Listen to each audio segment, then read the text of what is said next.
Hello Jet Creatives, welcome to another interesting online tutorial. My name is Adiola and today I'm going to teach you how to make a beautiful turban with rabbit ear design. It's very simple and classy, and also for bad hair days. You can wear this on your casual, just style this on your denim jeans, whatever it is you want to put on, it goes perfectly well. So I'm going to be needing my fabric right here.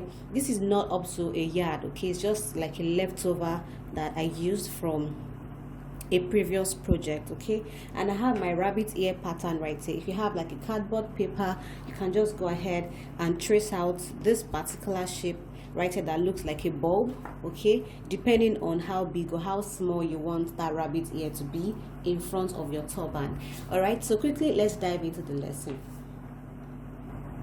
So the material I have here is the right side is facing down and the wrong side is facing up, and always ensure to use a stretchy fabric if you want to achieve this design. And this is the stretchy part of my my turban, okay, of my fabric rather. This is the stretchy part of my fabric. So ensure that the length part, which is going to be the head circumference, meaning the part that goes to the front of your head, is the stretchy part of the fabric. So the length of this fabric right here is 24.5, okay, 24.5 or 24 and a half, and then the width right here is 17 inches. So it's 24.5 inches long and it's 17 inches wide.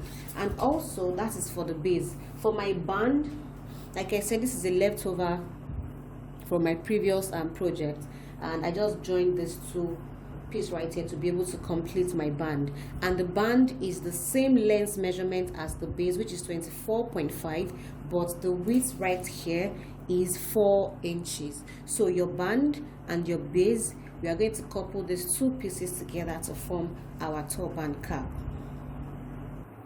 So this is what I have right here. I folded my band into two and then I pin it to one edge of the fabric, which I'm going to be joining together right here. So you can use a serger if you have a serger. You can use a weaving machine if you have one, because using straight stitch right here on a stretchy fabric on the band part will rip off by the time you're trying to wear this. But you can still go ahead and manage your straight stitch if that's what you have.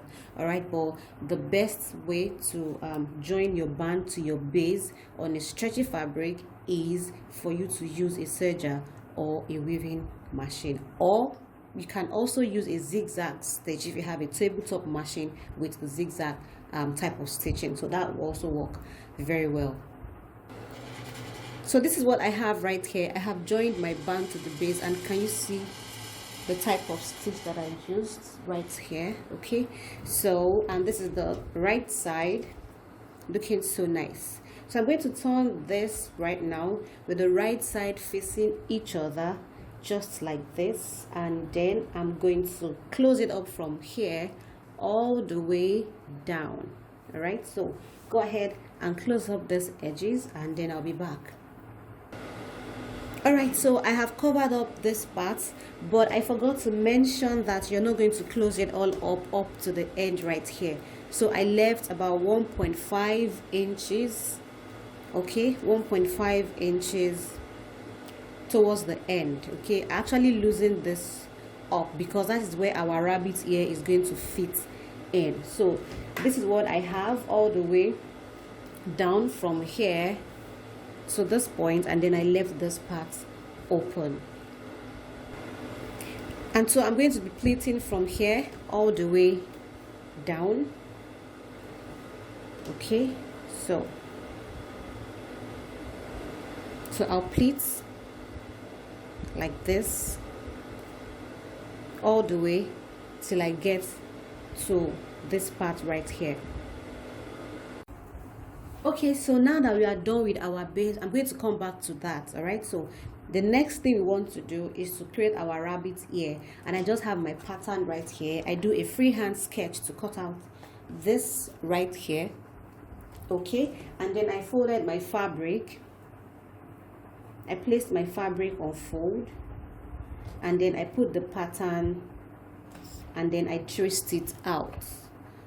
Okay, so I traced 2 pieces, and that's why I'm having 2 of this right here. All right, so I'm going to place this together this way with the right side facing each other.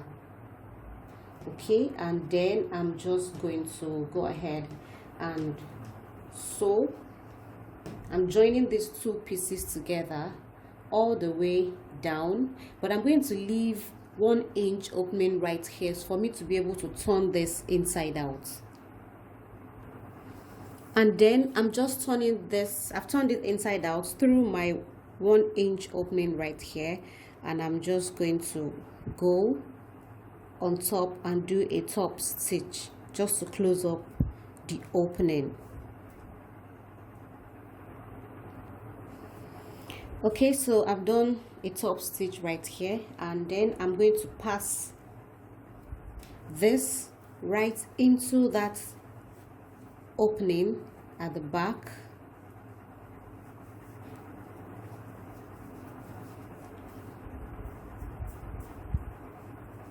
Okay, and this is what I have right here. So you can go ahead and tie this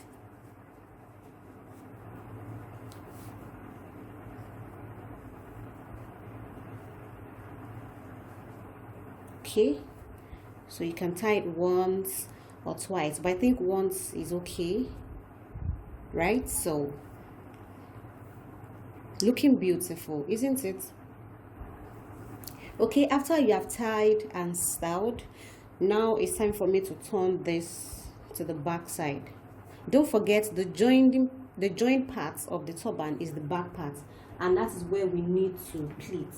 Okay, so I have my thread right here, and this is thick enough to hold my pleat in place, and I'm just going to pleat the back right here.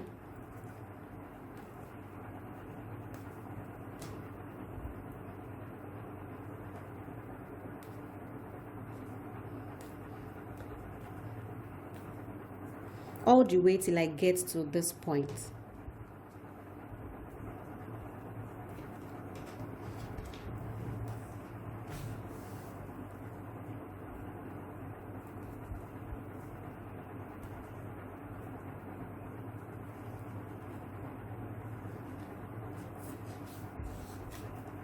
Okay, so I pull tightly. You can go one more time, but I'm just going to tie. But ensure that you are pulling as tightly as possible before you finally tie your knot.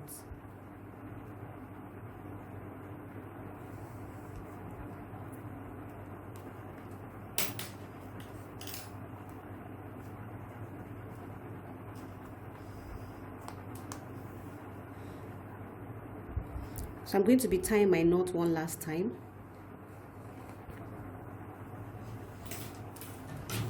And then cut out the excess thread, and we are done. So our beautiful turban is ready to be rocked. Can you see how neat it looks inside? And that is why you need to always weave or use a serger. And if this opening is too wide, you can just go ahead and close it up using hand sewing needle.